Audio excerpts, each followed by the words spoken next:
서로 합을 보기 위한 과정으로 각자의 능력을 모르는 상태니 정해진 금액을 반으로 나누는 것이 맞대요. 반면 결혼은 두 사람이 하나가 되는 순간이기에 각자의 능력을 살피고 능력의 반을 결혼 자금으로 하는 게 진정한 반반 결혼이라는 거죠. 신박한 기적의 논리에 할 말을 잃었습니다. 그리고 한편으로는 궁금하더라고요. 대체 이 사람은 제가 얼마를 가졌다고 알고 있기에 이런 말을 하지? 데이트할 때만 해도 남자 여자의 평등을 주구장창 이야기하던 사람인데 결혼 준비하면서 달라진 입장이 당혹스러웠으니까요. 그걸 꼭 내 말로 해야 해? 당신 4억 있잖아. 그럼 2억 내는 게 맞는 거 아니야? 1억이 아니라. 잠깐. 당신 내가 4억 있는 건 어떻게 알았어? 아니 그건 둘째고 그럼 내가 2억을 내고 당신이 1억을 내는 게 반반 결혼의 진정한 의미라는 거야? 아 진짜 답답하다. 그것도 아니지. 당신이 가진 돈 4억의 반을 내서 2억이면 나는 내가 가진 돈 1억의 반이니까 5천이지. 이해가 돼? 내가 1억을 모았으니까 그 반인 5천, 그리고 당신은 4억을 모았으니까 그 반인 2억을 내야 그게 반반인 거지. 순간 제가 다 창피했어요. 이렇게 무식한 사람을 어떻게 평생의 배우자로 생각하고 결혼을 진행했을까 싶었거든요. 그리고 이 사람에게 반했던 순간들이 머리를 스쳐가며 내가 잘못 생각했구나. 씁쓸한 마음이 들기 시작했어요. 처음 만난 건 봉사활동이었습니다. 보육원 아이들과 함께하는 모임이었어요. 한 달에 한 번 모임을 하며 보육원 대청소를 하거나 음식을 만드는 일. 여름이면 캠프에 함께하고 겨울이면 눈썰매를 타러 가는 등 개인사비를 회비로 걷어 일정을 짜고 진행하는 모임이었습니다. 그때 딱 한 번 회원들과 남자친구의 트러블이 있었어요. 보육원 아이들과 캠핑을 함께 떠난 저녁이었죠. 물놀이를 끝내고 라면을 간식으로 먹고 삼겹살을 구워 먹기로 했는데 보육원 아이들이 컵라면을 먹지 않고 바로 삼겹살을 구워 먹고 있었어요.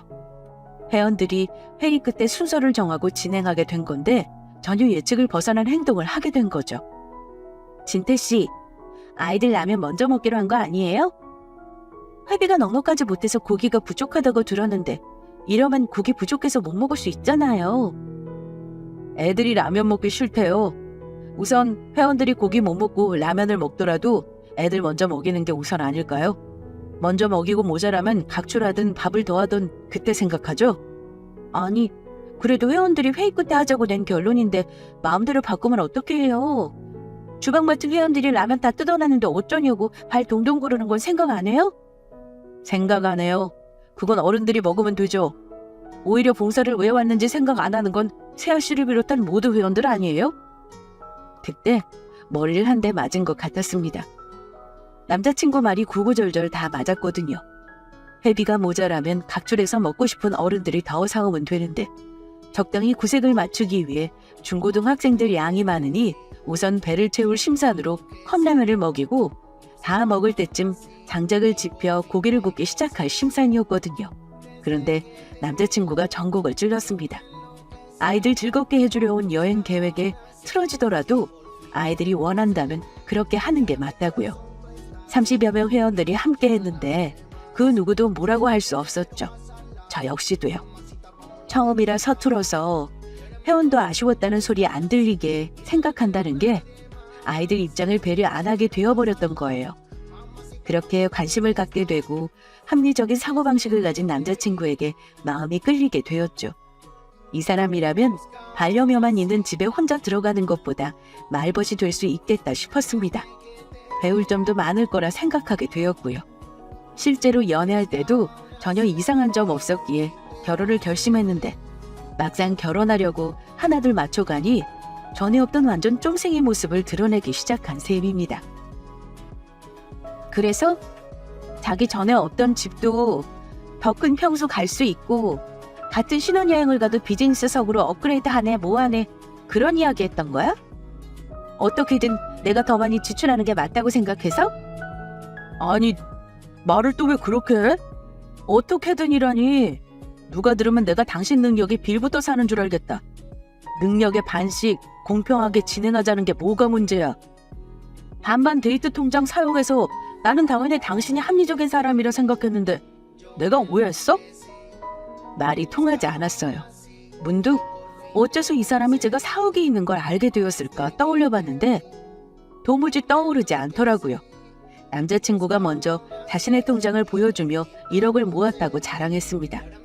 저에게 얼마 모았냐고 물어보길래 나도 비슷하게 모았다고 둘러댔죠. 2배도 아니고 4배나 모았다고 말해서 좋을 거 없다는 건 이미 종종 사연을 들으며 알고 있었거든요. 지금 생각해보면 그때 흠칫 놀라긴 했어요. 남자친구는 자신이 모은 돈이 많다고 자랑한 셈인데 제가 그만큼 모았다고 하니 남자로서 자존심이 좀 상한 것 같았죠. 하지만 돈 자랑은 하는 게 아니라는 말 익히 들어서 한 번도 내세운 적 없는데 어떻게 내가 4억이 있는 줄 알았을까? 아무리 굴려도 안 떠올랐어요. 그러다 문득 남자친구가 화장실 간 사이 주식 수익률이 올라 팔려고 했던 순간들이 떠올랐습니다. 오, 수익률 장난 아니십니다. 한 수 가르쳐 주시죠? 이번에 운이 좋았던 거지. 나는 자주 안 들여다봐. 그냥 적당선에서 팔려고 예약 걸어놓고 지금처럼 알람 울리면 그때그때 팔고 다시 사는 거지. 나도 주식 잘 몰라. 에이, 아닌 것 같은데.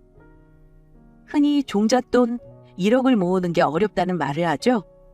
주식이든 어떤 투자든 1억을 만들어 굴리고 또 굴리면 눈덩이처럼 불어난다는 것 말입니다. 워낙 재테크에 관심도 많고 경제 쪽에도 관심이 많았어요. 그리고 운도 좋았죠. 27살까지 1억을 모은다는 집념으로 대학 졸업 전에도 과외 알바로 열심히 모았습니다.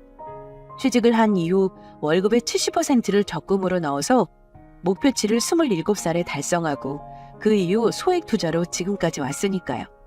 물론 그 전에 실패도 여러 번 했어요.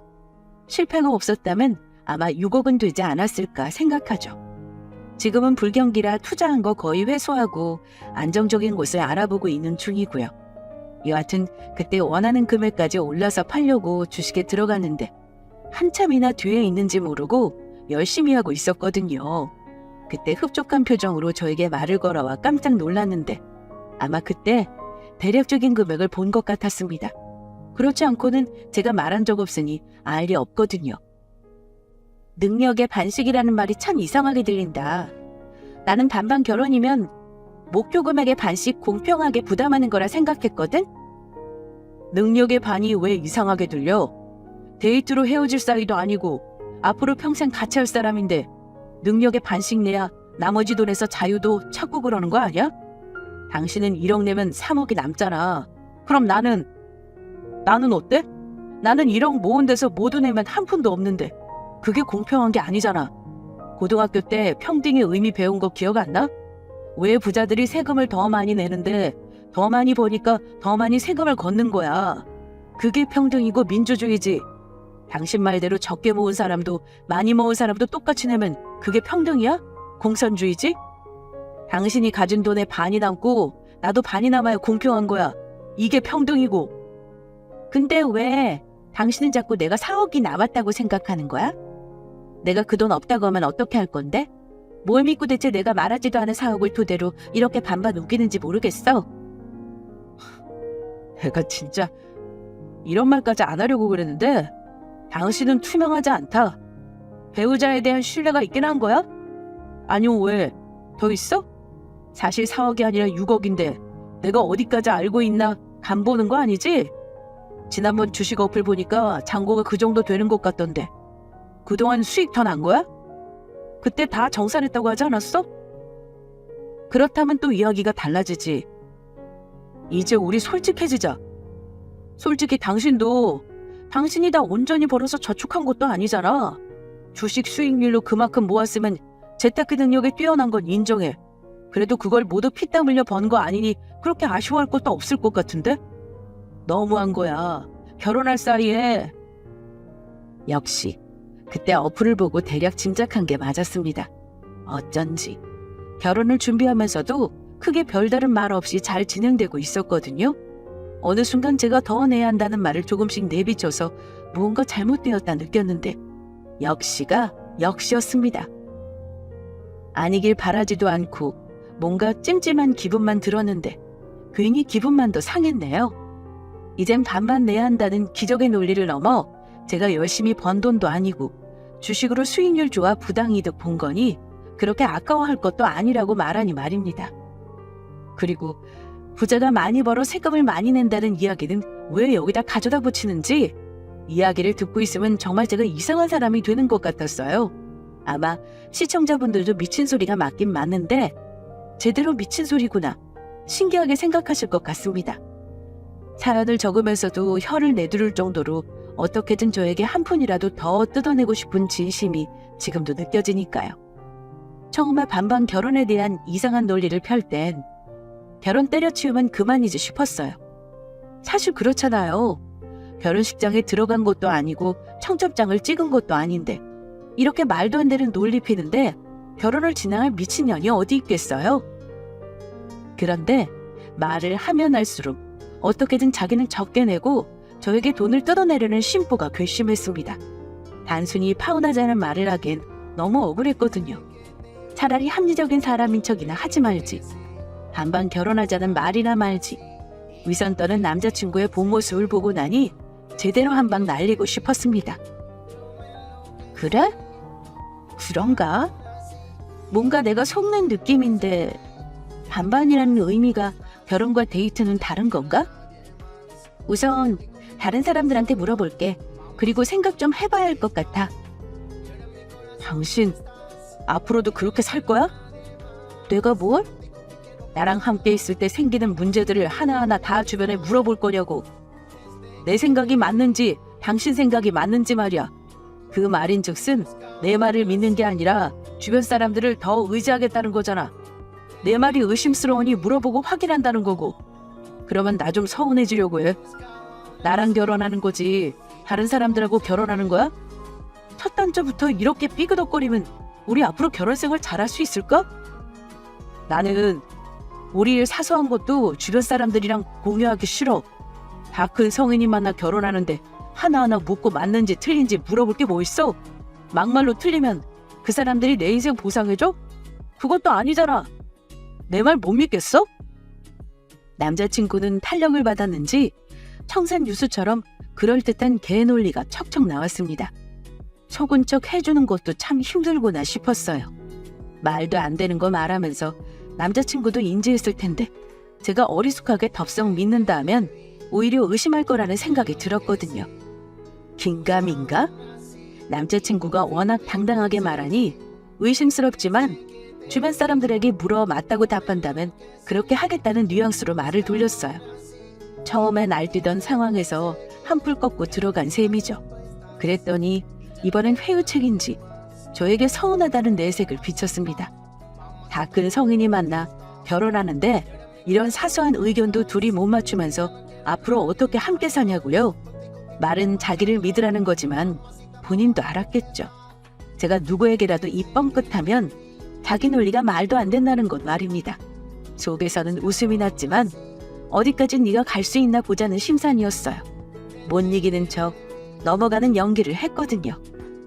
뭐 자기 말이 아예 틀린 건 아닌데 그래도 찜찜해서 그러지. 반반이라는 의미가 그런 건지 지금껏 듣지도 못했고 근데 또 자기 말대로 누구에게 묻기도 그렇다. 내 얼굴에 침 뱉기처럼 시시콜콜한 것까지 다 말해야 할 것 같고. 그래 그렇다니까. 사실 말하고 싶으면 말해도 돼. 근데 그런 거로 제대로 모른다면 주변에서 당신 보는 시선이 곱겠어? 사회적 지위도 있는데 내가 당신 창피당할까 봐 그러는 거지. 결정도 우리가 하고 책임도 우리가 지는 게 맞아. 사람들 보면 이상해. 간혹 의견 물어보면서 결과가 잘못되면 의견 피력한 사람한테 덤탱이 씌우려 하잖아. 당신도 그럴 거 아니면 나 믿고 반반 결혼 진행해. 그게 맞는 거 아니야? 그래, 자기 말대로 하자. 그렇다고 내가 모든 걸 다 내는 것도 아니고 당신 말 들으니까 그래. 나는 그래도 여유자금 남는데 당신은 하나도 없으면 공평하지 않는 것 같기도 하고. 그래 그렇다니까. 거봐 내 말 맞지? 그럼 우선 가장 많은 비중을 차지하는 신혼집부터 시작하는 거 어때? 어디서 살지? 어느 정도 예산에서 집을 구할지 말이야. 남자친구는 한결 들뜬 모습을 감추려는 게 티났어요. 겉으론 아닌 척 했는데 목소리가 한 톤 올라갔거든요. 우선 살집은 구리 쪽으로 알아보기로 했습니다. 결혼을 진행하려던 때가 아직 정권이 바뀌기 전이라 집값이 고공행진을 할 때였어요.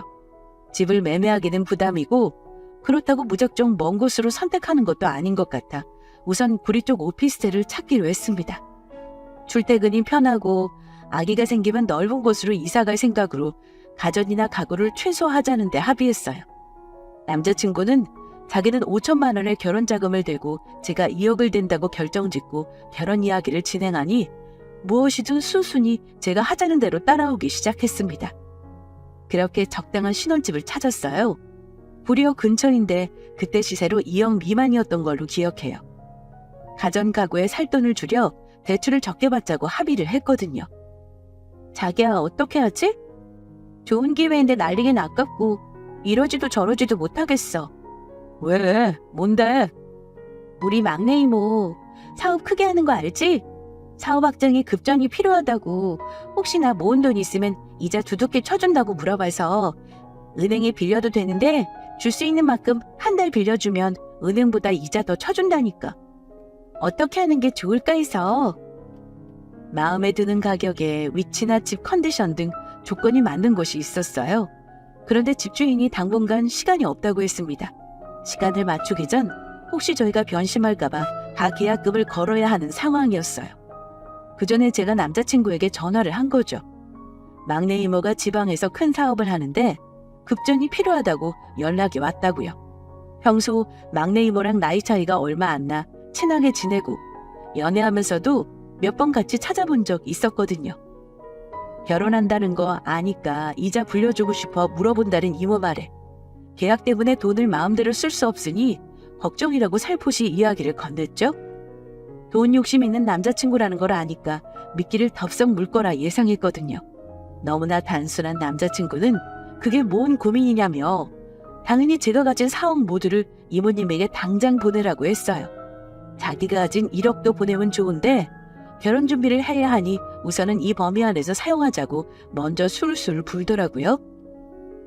근데 오피스텔 가계약해야 하잖아. 반반 계약금 넣어야 하는 거 아닌가 해서. 집을 사는 것도 아니고 반반 넣을 거 뭐 있어. 그리고 가계약이니 일단 우리가 물건 잡고 있겠다는 약속으로 조금 먼저 보내는 건데 반반할 건 없지. 내가 뭐 어떻게 할까 그래? 당신 나 못 믿어? 그거 몇백 가계약금 내가 보낸다고 나 당신한테 뭐라고 안 그래요? 걱정 붙들어 매셔요. 그래? 그럼 다행이고. 남자친구는 선뜻 가계약금을 자기 돈에서 보내겠다고 했습니다. 원래 계약을 했다면 2천만 원 정도 보내야 했을 거예요.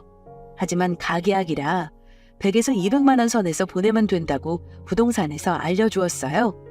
그 정도는 부담할 수 있다고 남자친구가 오히려 흔쾌히 이야기했죠. 오히려 자기를 믿지 못하냐며 설마 100에서 200만 원 가계약 걸어놓고 생색낼 정도로 자기를 못난 사람으로 알고 있는 거 아니냐며 큰소리 쳤습니다. 그런 거 아니라고 안심시키고 전화를 끊었어요. 10분 정도 지났을까?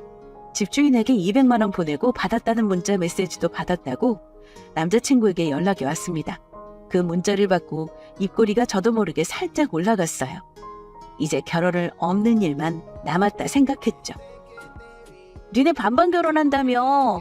요즘 남자 여자 공평하게 1억씩 모아서 결혼 자금으로 2억 가지고 시작한다는데 너네도 대세 따라서 그렇게 하기로 했냐?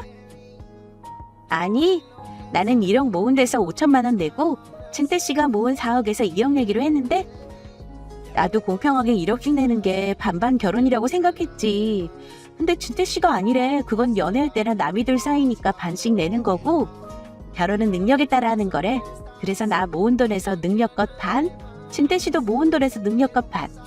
그래서 우리 총 2억 5천 가지고 결혼 준비해. 오, 진태, 너 이놈 새가 정말 사랑하는구나. 어떻게 해서라도 새가 붙잡고 싶었냐? 4억이면 남자는 능력치고 부족한 것도 없는데 거기에 사랑하는 여자친구를 위해 더 많이 부담하겠다? 이놈 됐네, 됐어. 그게 정확히 반반은 아니지만 능력 있는 놈이 사랑하는 여자친구를 위해 더 내고 싶어서 그게 반반이라는데 내가 그 사랑을 어찌 말 일이오. 안 그러냐 김진태? 진짜 다 씹었다. 결혼을 준비한다는 이야기를 들은 동호회 사람들이 저에게 반반 결혼이냐고 물었습니다. 반반 데이트 통장 하는 걸 알고 있었거든요. 그래서 기회는 이때다 싶어 반반 결혼을 한다며 얼마씩 부담하기로 했는지 말했어요. 저도 눈치라는 게 있어 제 얼굴에 침 뱉고 싶진 않아 금액을 뒤바꾸어 말했습니다. 내가 생각했던 반반 결혼이 아니고 남자친구가 말해서 남자친구가 더 부담한다고요. 능력의 반이 진정한 반반 결혼이라는 남자친구 말에 그렇게 진행한다고 답했죠. 그랬더니 거기 모여있던 동호회 사람들의 반응이 뜨거웠습니다. 와, 진짜 멋있어요, 진태 오빠. 대체 세호 언니 얼마나 사랑하면 그렇게 할 수 있어요? 근데 혹시 액수 바꿔서 이야기한 거 아니지? 세아가 4억 모으고 진태가 1억 모았는데 창피해서 거꾸로 말하는 거 아니냐고. 야 임마, 모으는 애 뭐만 보인다고. 네가 그러니까 못소린 거야. 세상에 너처럼 계산이 빠삭한 사람을 좋아하지 않는다고. 만약 세아가 4억을 모았으면 모아시와 진태 같은 애를 만나겠냐? 말이 되는 소리 해라 좀. 사람들의 관심사는 돈이 들어가면 다 똑같나 봐요. 저는 넌지시 반반 결혼이라는 의미와 비용을 알려줬을 뿐인데 많은 사람들이 오가는 대화 속에서 저희 사태를 꿰뚫어보는 시선이 있더라고요. 저도 깜짝 놀랐습니다. 그런데 그런 말을 내뱉은 사람이 하필 30이 넘도록 모쏠이었어요. 모태솔로. 지금까지 연애를 한 번도 못 해본 사람이 그런 말을 하니 의견이 먹히질 않았습니다. 다들 우스갯소리로 넘어갔죠. 평소 남자친구 이미지도 한몫했지만요. 넌지시 건너편 앉은 남자친구 얼굴을 봤습니다. 술을 몇 잔 마시지도 않은 걸로 아는데 얼굴이 울그라 굴그라. 사람들 모두 웃고 있는 그 분위기에서 혼자 어쩔 줄 모르는 표정을 짓고 있었어요. 속이 다 시원했습니다. 그렇게 그날 술자리는 마무리되고 남자친구와 저 둘만 남았습니다. 오늘 대화에서 뭐 느끼는 거 없어? 무슨 이야기가 하고 싶은 건데? 내가 기대를 많이 했나 봐. 적어도 첫 마디는 미안해이길 바랬는데 역시 아니네? 우리 인연은 여기까지인가 봐. 왜 아닌진 오늘 술자리에서 다른 사람들이 내 마음 다 이야기해줬으니까 충분히 들었을 것 같아. 자기 표정도 내내 편치 못한 걸 보면 알아들었을 것 같고. 우리 결혼 없던 걸로 이야기해. 가계약금으로 걸었던 돈은 날리던가 날리기 아까우면 풀대출 받아서 들어가던가. 그건 당신이 선택해. 원한다면 가계약금 내가 돌려줄 수 있어. 대신 우리 파혼한 이후 동호회 사람에게 제대로 다 말할 거야. 당신이 말했던 그 반반 결혼, 진짜 뜻 어떤 비율로 반반하자고 했는지에 대한 부분. 그거 동의한다면 지금 당장 200만 원 계좌로 보내줄게. 나야 인생 경험 호되겠다고 치면 되니까. 어떻게 할래? 당당하게 200만 원을 바로 보내줄 수 있다고 말하면서도 사실 조마조마했습니다. 평소 내가 알던 남자친구는 주변 사람 되게 의식하는 사람이거든요. 더군다나 반반 결혼의 신박한 논리로 어떤 분위기였는지 눈으로 보았으니 더욱더 달라고 하지 못할 거라 생각했어요. 그래도 혹시 달라면 어쩌지 하는 마음에 심장이 두근거렸습니다. 그런데 그 사람은 역시나였어요. 아무 대답도 못하고 고개를 푹 숙인 채 바닥만 바라보고 있었거든요. 다행이라는 안도의 한숨이 저도 모르게 새어나올 뻔했습니다. 그럼 더 이상 할 말 없으니 먼저 일어선다고 가방을 들고 나오는 순간까지 조마조마했어요. 그렇게 결혼 코앞까지 갔다가 다시 혼자가 되었습니다. 사연을 적는데 반려묘가 제 무릎 위에 올라왔어요. 꼭 자기를 버리고 오라는 사람에게 가고 싶었냐고 묻는 것 같아 뜨끔했네요. 신기하게 결혼을 업고 나면 완전히 비혼으로 돌아설 것 같았습니다. 그런데 아니네요. 제 반려묘까지 사랑해줄 사랑이 생긴다면 그땐 좀 더 따뜻한 가족의 의미를 되새겨볼 수 있지 않을까? 막연한 기대를 품어봅니다. 인생은 모르는 거니까요. 사연 듣다 보면 똥차 가고 벤츠 온다는 응원의 댓글 막 적히던데 저에게도 응원 댓글 많이 달아주시길 바라며 이만 마무리할게요. 안녕하세요. 반갑습니다. 저는 이제 40대 초반에 들어선 한 아이의 엄마이자 직장인인 여성이에요. 혹시 드라마 자주 보시나요? 요즘은 참 드라마 내용도 소재도 다양하죠? 저도 직장에서 쌓인 스트레스를 드라마를 보며 많이 푸는 편인데요. 근래엔 스타 작가의 드라마가 메가히트를 쳤죠. 워낙 인기가 많다 보니 다양한 짤이나 쇼츠 같은 거로도 많이 보이더라고요. 흥행하는 드라마라면 점심시간을 쪼개서라도 보는 드라마광인 저희지만 이 드라마만큼은 쉽게 손이 가지 않았습니다. 그 이유는 바로 소재 때문인데요. 어릴 적 심한 학교 폭력을 당한 여자가 오랜 시간 철저히 준비해 복수한다는 복수극이라는 이유가 절 이 드라마를 보게 하는데 주춤하게 했어요. 바로 그 이유는 제 오래된 트라우마 탓인데요. 제가 어릴 적 잔인한 학교 폭력의 피해자였기 때문이죠. 물론 학교 폭력 피해자들 중 어떤 이들은 그 드라마를 보며 대리만족할 것이고 어떤 이들은 저처럼 아예 외면할 거예요. 하지만 제겐 시원한 사이다 대리만족보다 제 과거의 트라우마를 끄집어내야 하는 고통이 더 크기만 했네요. 누군가에게 이유 없는 미움을 받고 그 미움의 표현으로 괴롭힘을 당하고 또는 놀림감이 되어 보냈던 온통 검은색이었던 제 청소년기는 그야말로 암흑이었어요. 그리고 그 트라우마는 아주 오래도록 제게 각인처럼 남아 절 괴롭혔죠. 하지만 얼마 전 겪었던 하나의 사건으로 제 인생을 좀먹던 기억이 어느 정도 치유가 된 것 같긴 해요. 아직 드라마를 볼 만큼의 용기가 생긴 건 아니지만요. 어쨌든 제가 그 학교 폭력 피해자에게 나름대로의 사이다를 먹인 사건이었으니까요. 그럼 제가 어떻게 복수를 하게 되었는지 그 사연 한번 들어보시겠습니까? 지금부터 시작할게요. 앞서 말씀드린 대로 제 청소년기는 암흑이었습니다. 항상 어둡고 위축된 제 보냈던 학창시절이었죠. 물론 제가 처음부터 어둡고 자신감 없던 아이는 아니었어요. 전 공부도 꽤 잘하고 예의도 바르고 밝아 친구들과 선생님들에게 많은 사랑과 예쁨을 받던 아이였습니다. 당연히 부모님의 사랑도 풍요롭게 받으면서 자랐고요. 하지만 제가 중2가 되던 그때 저의 암흑기는 시작됩니다. 요즘 흔히들 말하는 중2병이나 질풍노도의 시기 때문은 아니었고요. 다들 예상하시겠지만 그 이후엔 학교 폭력이 있었습니다. 저희 학교는 그때 당시엔 흔하지 않던 남녀공학이었는데 남녀 합반이기까지 했습니다. 그리고 어떤 학교든 그렇듯 학교 낸 폭력으로 아이들을 제압하고 억누르는 소위 말하는 일진이란 아이들이 있었고요.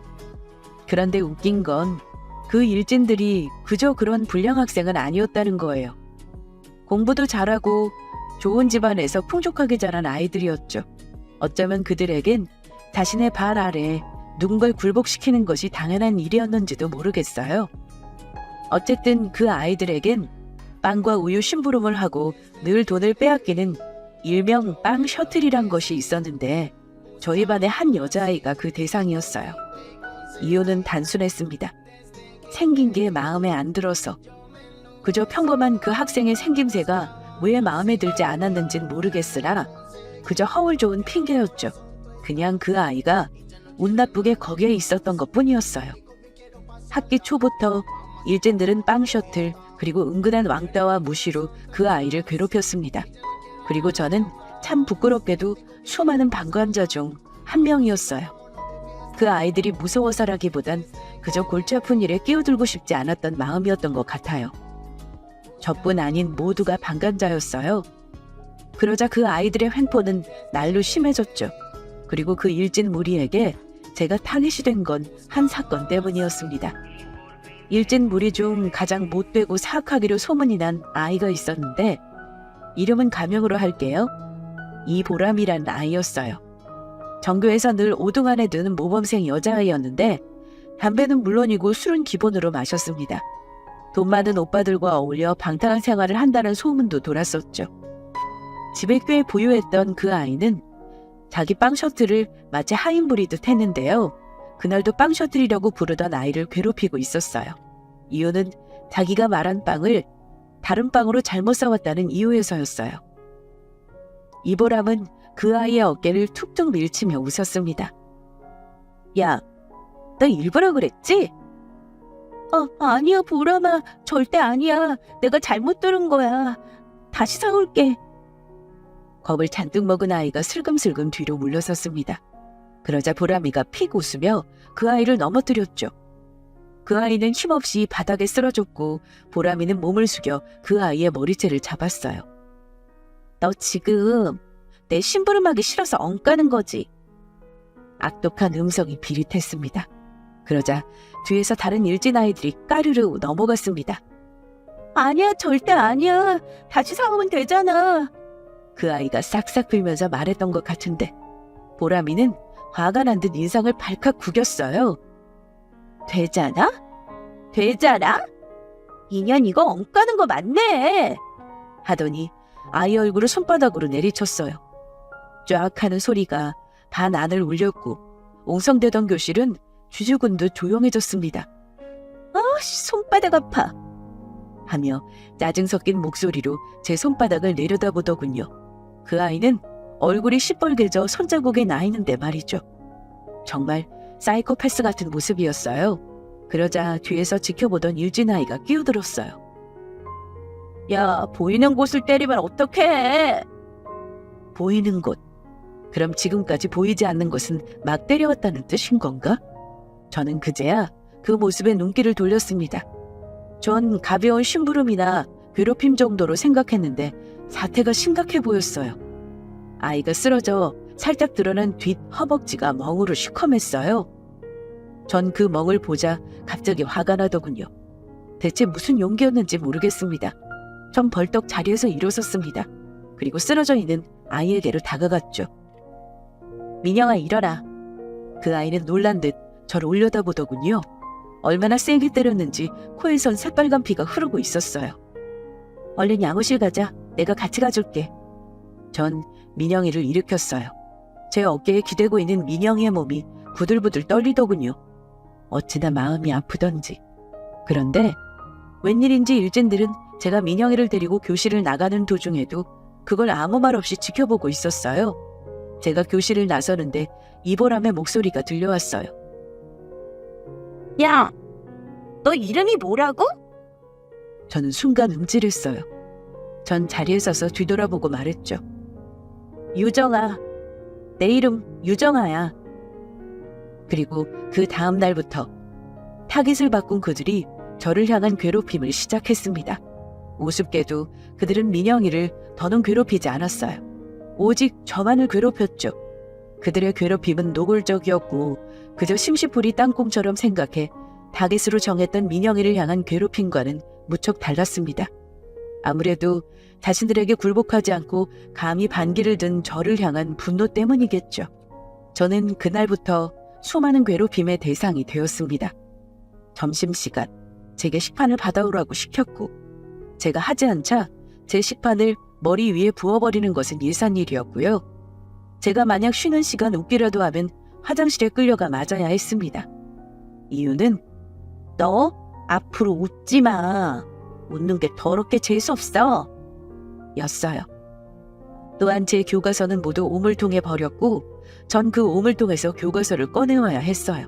그리고 이보람은 일진 남자들에게 말했죠. 야, 너네 유정이 만져보고 싶지? 종아리 100원, 허벅지 300원, 가슴 500원, 엉덩이 700원. 누가 먼저 만질래? 남자아이들은 제 몸을 더듬기 위해 달려왔고 저는 소리를 지르며 발악했어요. 놀랍게도 교실 안에서 그것도 점심시간에 있었던 일이었는데 가장 절 힘들게 했던 건 어떤 사람도 절 돕지 않았다는 거예요. 저는 비명을 지르며 살려달라고 애원했습니다. 도와달라고 아이들을 향해 눈짓했죠. 하지만 절 놀란 눈으로 바라보고 있던 민영이가 제 눈을 피하는 순간 전 깊은 절망에 빠져버렸죠. 그들이 자행한 그 일은 훗날까지도 남성 혐오증이 되어 절 괴롭혔고 지금의 남편을 만나기 전까지 전 남자가 옆에 오는 것만으로도 몸을 움찔거리며 경계해야 했습니다. 선생님께 달려가 이 사실을 말해봤지만 소용없었어요. 선생님은 귀찮은 듯 친구들끼리 장난친 걸로 너무 소란스럽게 하지 말고 사이좋게 지내라는 말만 하셨죠. 선생님이 그렇게 나오자 전 부모님께도 이 이야기를 할 수 없었습니다. 만약 부모님도 제가 겪은 일을 가볍게 치부해버린다면 저는 견딜 수 없을 것 같아 겁이 났거든요. 그리고 전 그들의 괴롭힘을 묵묵히 당하기 시작했어요. 도망치려는 발악도 하지 않았고 바꾸려는 시도도 하지 않게 되었습니다. 그들의 괴롭힘은 지속적이었고 집요했으며 악독했습니다. 전 철저히 왕따가 되어갔고 그렇게 졸업식이 오기만을 손꼽아 기다렸어요. 다행히 무사히 졸업했어요. 많이 주눅들어 있었고 위축되어 있었지만 그때까지 전 나름 괜찮았어요. 1년 반이란 시간을 괴롭힘 당하면서도 고등학교에 들어가면 다 괜찮아질 거라고 새 생활을 시작할 수 있을 거라는 희망이 있었으니까요. 하지만 그 희망은 고등학교 입학식이 있던 날 반에 들어서면서 산산조각 났어요. 바로 이보람이 절 맞이한 거죠. 내 꼬마 왔어? 하늘이 무너지는 기분이었어요. 저의 희망은 한순간에 좌절되어 버렸어요. 이보람은 이제 다른 아이들과 무리를 지어 다녔습니다. 공부도 잘하고 출석도 좋으니 선생님은 당연히 이보람을 모범생이라고 생각했죠. 그러니 의심하는 사람은 없었고요. 고등학생이 되니 괴롭힘의 강도는 심해졌어요. 절 때리고 괴롭히는 것은 물론 저와 말을 섞는 모든 아이들에게 경고까지 했죠. 전 이보람에게 옥상, 창고, 공사장을 끌려다니며 맞았어요. 만신창이가 된 저를 향해 이보람이 했던 말은 아직도 잊히지 않았어요. 내가 얼굴은 안 때려줘서 고맙지? 톡톡 제 볼을 치며 그러더군요. 그러니까 나한테 잘해. 지금처럼 앞으로도? 쌩긋 웃는 이보람은 제 손을 신발로 지려밟고 떠났어요. 그 당시 제 교복 안 몸은 성한 곳이 없었어요. 그 아이가 장난처럼 그어놓은 상처들은 마치 자의의 흔적처럼 부풀어 남아있었고 여기저기 찢어놓은 담배 자국은 제 연한 살을 모두 짓눌러 놓았거든요. 저는 결국 심한 우울증과 자괴감에 빠지게 되었어요. 그렇게 밝던 제 모습은 온데간데 사라지고 바보 같은 내 자신을 원망하고 미워하는 저만 남았죠. 부모님이 저의 상태를 알아챈 건 그때였어요. 결국 부모님의 최근에 전 모든 것을 털어놓게 되었고 학교에선 징계위원회가 열렸어요. 하지만 이보람과 그 일당들이 받은 징계는 고작 근신 일주일이었습니다. 저는 전학이 결정되었고요. 그렇게 전 전학 간 곳에서도 쉽게 적응하지 못했어요. 매일 밤 이보람에게 괴롭힘당하는 악몽에 시달렸고 친구들과의 관계에서도 늘 눈치를 보며 위축된 못난이로 전락해버렸죠. 그 괴롭힘으로 제 인생은 만신창이가 되었습니다. 저는 늘 사람들에게 예스만을 외치는 예스맨이 되었고 그러면서도 날 싫어하지 않을까, 날 괴롭히지 않을까 하며 눈치를 보는 사람이 되어 있었어요. 그런 와중에도 전 공부를 열심히 해 법대로 진학했고 결국 아이러니하게도 사람들 앞에 나서서 누군가를 변호하는 변호사가 되었습니다. 처음 진로를 결정할 때 정말 고민이 많았어요. 나 같은 애가 누군가를 변호할 수 있을까? 그리고 그 고민은 당연히 변호사가 되고 나서도 계속되었어요. 누가 보기에도 빤히 잘못한 사람을 법의 망을 요리조리 피해 변호할 때는 정말 깊은 자괴감에 빠져들곤 했어요. 그렇게 저는 결국 사회 약자들을 위해 일하는 변호사가 되었고 조금의 죄책감에서 자괴감에서 벗어날 수 있었습니다. 그리고 같은 일을 하는 남편을 만나게 되었죠. 착하고 수도분한 사람이었어요. 남자를 겁내하던 저를 기꺼이 기다려주었고 제 상처를 다 듣고는 정말 진심으로 보듬어 주었죠. 그렇게 전 결혼했고 예쁜 아들을 하나 낳게 됩니다. 아이는 무럭무럭 자랐어요. 제가 당했던 왕따를 당하지 않을 만큼 당당하고 예쁘게 자라났죠. 그런 아이가 중학교 2학년이 되었습니다. 그리고 아이에겐 사춘기가 다가왔죠. 지독한 사춘기라고 생각했어요. 워낙 착하고 밝던 아이가 조금씩 말을 잃어가더군요. 한눈에도 어두워진 아이에게 전 조심스러울 수밖에 없었어요. 남편은 사내놈들 질풍노도가 다 그렇다며 절 안심시켰지만 내심 불안한 마음을 지울 수가 없었어요. 언뜻 아이에게서 어릴 적 제 얼굴을 발견할 때마다 그 불안함은 공포처럼 절 엄습해왔습니다.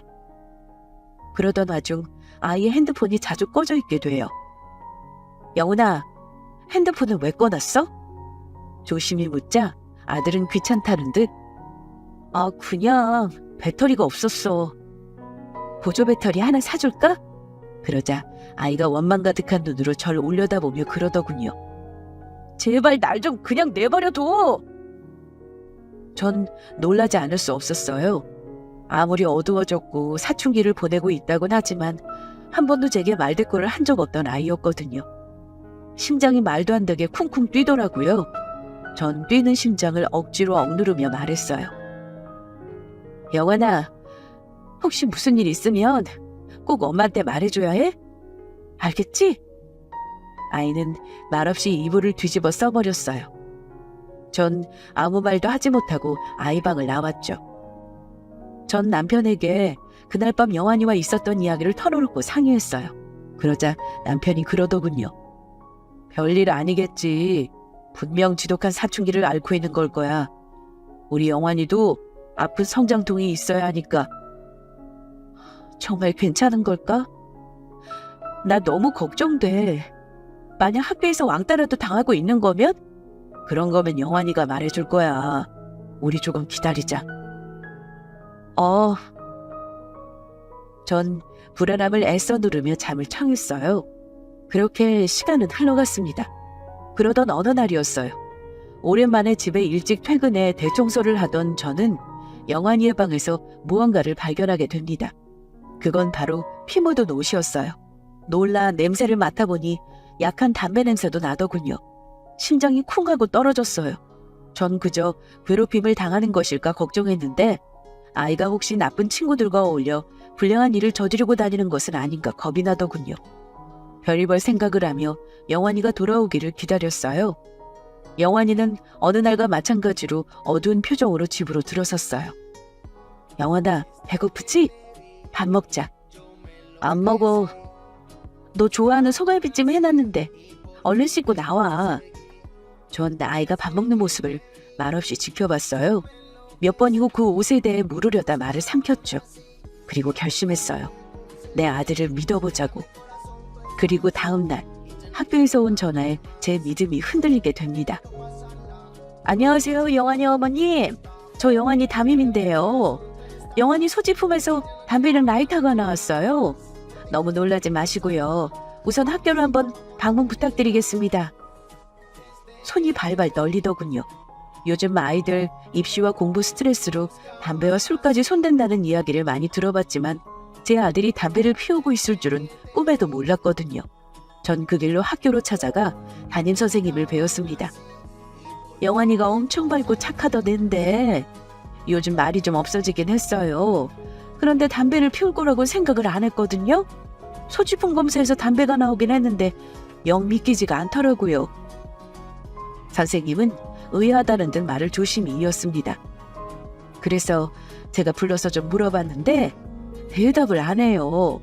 무슨 일이 있는 건지, 담배를 진짜 피는 건지 어떤 건지 말이 없어요. 아무래도 부모님이 한번 애랑 대화를 해보셔야 할 것 같습니다.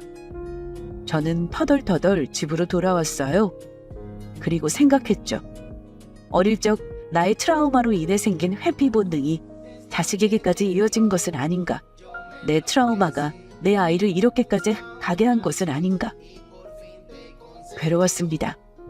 분명 잘못한 건 이보람과 그 일당들인데 그 트라우마와 고통은 온전히 제가 받고 그 고통의 흔적이 자식에게까지 전이되고 있다고 생각하자 억장이 무너지고 심장이 턱 멎는 기분이더군요. 그날 밤 저와 남편은 영환이를 불러 소파에 앉혔어요. 그리고 선생님이 주신 담배와 라이터를 꺼내놓았죠. 영환아, 이게 뭔지 우리한테 설명해 줄 수 있을까? 제가 떨리는 목소리로 물었습니다. 그러자 처음엔 영환이는 입을 꾹 다물고 아무 말도 하지 않더군요.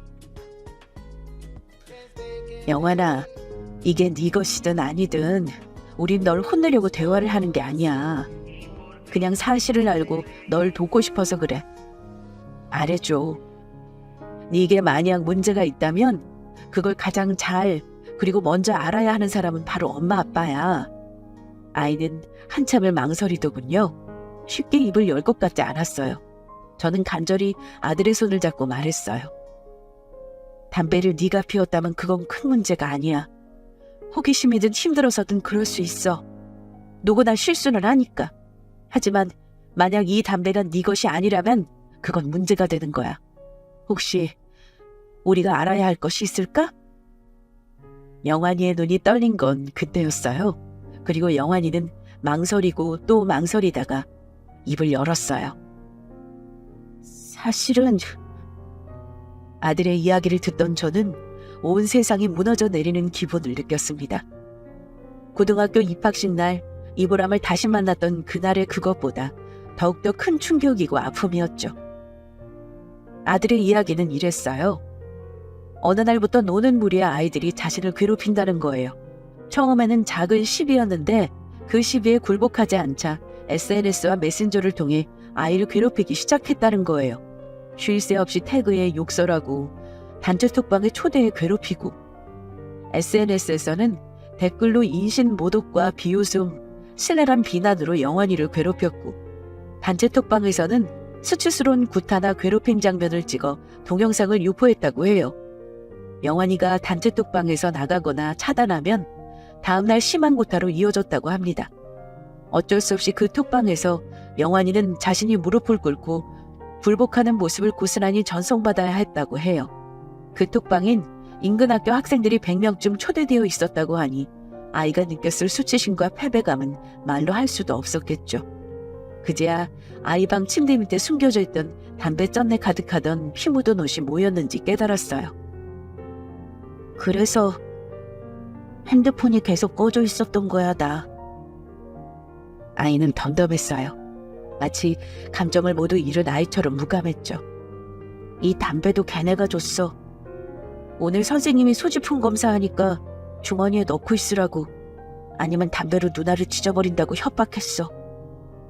그 애들은 충분히 그러고도 남을 애들이어서 어쩔 수가 없었어. 엄마, 나 너무 무서워.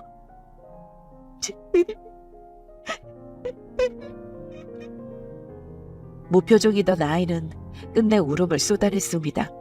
그리고 오랜 시간 참아온 듯 미친 듯이 울어댔죠. 저는 아이를 품에 안고 함께 울었습니다. 내가 받았던 왕따를 아이가 똑같이 받고 있다고 생각하니 정말 머리가 터져버릴 것처럼 화가 나더군요. 이건 우리가 알아서 할 테니까 넌 좀 쉬어. 아무 생각하지 말고. 저희 부부는 우선 아이를 진정시키고 곧장 아이의 심리치료를 위한 센터를 알아봤어요. 극심히 상처받았을 아이의 정신상태 회복이 우선이었으니까요. 그리고 저와 남편은 그날 밤 잠에 들지 못했습니다. 여보, 혹시 이게 대물림이란 걸까? 내가 왕따 당했기 때문에 우리 영환이도 이렇게 당하고 있는 걸까? 그러자 남편이 그러더군요. 여보, 그런 소리 하지 마. 그건 상대편이 잘못한 거지 피해자가 잘못한 게 아니야. 그 대물림은 가해자가 받아야 할 몫이지 당신이 받아야 할 몫이 아니란 말이야. 그런 생각 절대 하지 말고 마음 굳게 먹어. 우리 영환이 지켜내야지.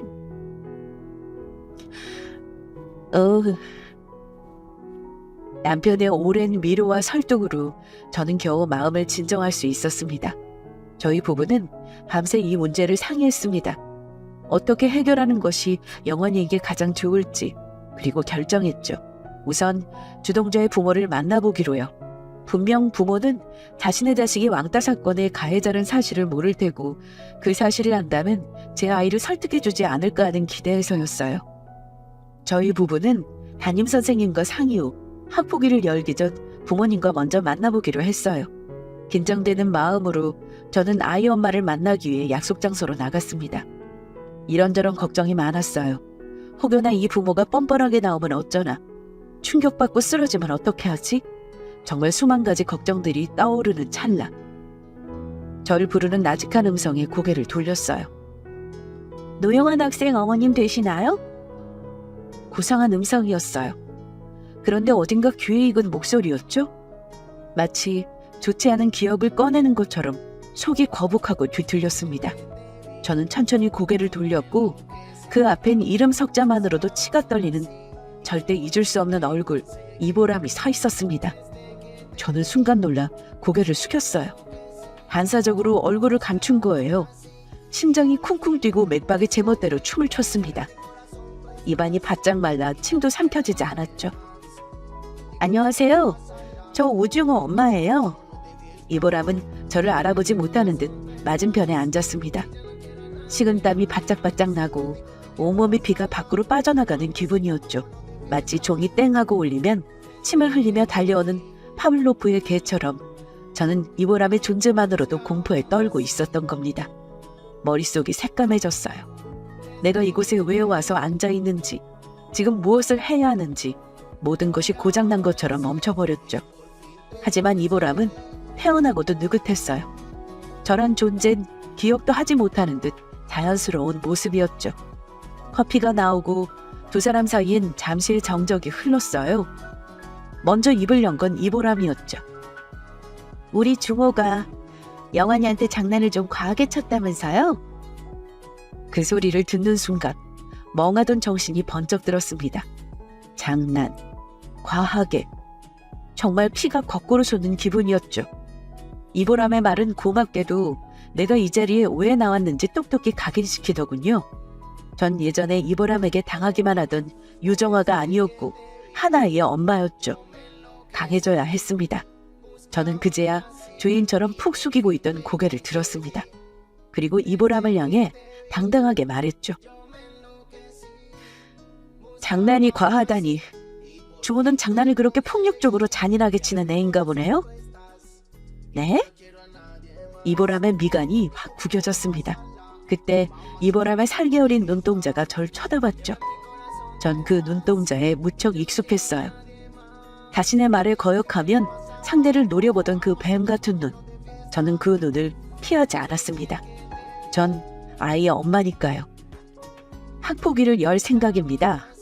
그 전에 부모님을 만나 뵙고 말씀도 들어보고 아이가 개선의 여지가 있으면 선처를 할까 생각했었는데 이럴 필요가 없었던 것 같네요.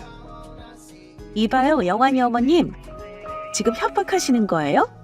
아니면 생색내시는 거예요? 그래서 어쩌고 싶다는 건데? 짧은 헛웃음과 함께 이보람의 본색이 여과 없이 드러나더군요. 애들 장난 좀 친 것 가지고 별 유나는 진짜. 학폭이? 그거 열어요. 제발 열어. 우리의 그래봤자 근신이야. 저는 피식 웃었죠. 그리고 이보람을 향해 말했습니다. 그건 중호 어머니 경험담이신가요? 그러자 순간 이보람의 얼굴이 사색이 되더군요. 그리고 제 얼굴을 뚫어지라 쳐다보더군요. 미간을 꿈틀꿈틀 무언가 생각해내는 꼴이 이제야 제 얼굴이 조금 기억이 나나 보더군요. 당신 뭐야? 그런 이보람을 향해 저는 활짝 웃었죠. 안녕 보람아? 정말 오랜만이다. 입술을 파르르 떨면서요. 제가 난데없이 자기 이름을 부르자 이보람의 눈이 커졌습니다. 설마 너 맞지? 유진아 하면서 웃더군요. 정말 어이가 없었습니다. 전 한순간도 잊어본 적 없던 얼굴과 이름인데 이보람은 절 까맣게 잊고 행복하게 살고 있었던 거죠. 유정아. 내 이름은 유정아야. 유진아가 아니라. 아 맞아 유정아. 맞네. 너 나랑 중고등학교 같이 다녔잖아. 네가 영환이 엄마였어? 하며 깔깔깔 넘어가는데 마녀가 따로 없더군요. 어쩜 시간이 지나고 아이까지 낳았지만 이보람의 본성은 바뀌질 않았더군요. 아, 웃기네. 하며 느슨하게 등을 의자에 기댄 이보람이 절 노려보며 말하더군요. 그래서 뭐 어쩌려고? 네가 당한 거 내 아들한테 복수라도 하려고? 하려고. 내 아들까지 내가 느꼈던 그 모든 지옥 같은 감정을 느끼면서 살게 하고 싶진 않거든.